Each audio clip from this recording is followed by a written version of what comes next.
அமெரிக்காவுடன் மீண்டும் போர் ஏற்படும் என ஈரான் எச்சரித்திருப்பதால் மேற்காசியாவில் போர் பதற்றம். இந்தியாவில் பெட்ரோல் டீசல் விலை உயரலாம் என அச்சம்.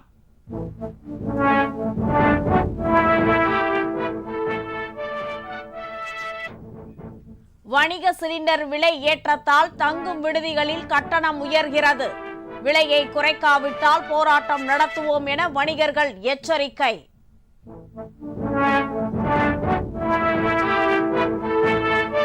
முதலமைச்சர் ஸ்டாலினுடன் காங்கிரஸ் தலைவர் செல்வ பெருந்தகை சந்திப்பு.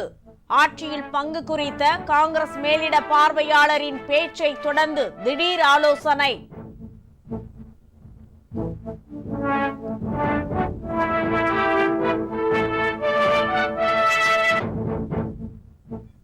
தமிழ்நாட்டில் 62 இடங்களில் நாளை மறுநாள் வாக்கு எண்ணிக்கை. கூடுதல் பாதுகாப்புகளை மேற்கொள்ள திமுக தவேக மனு.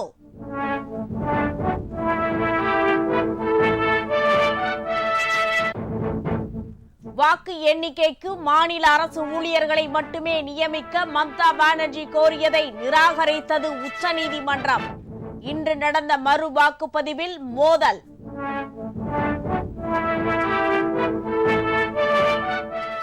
இந்தியா முழுவதும் நாளை நீட் தேர்வு. வழக்கம் போல் கடும் கட்டுப்பாடுகள் விதிப்பு.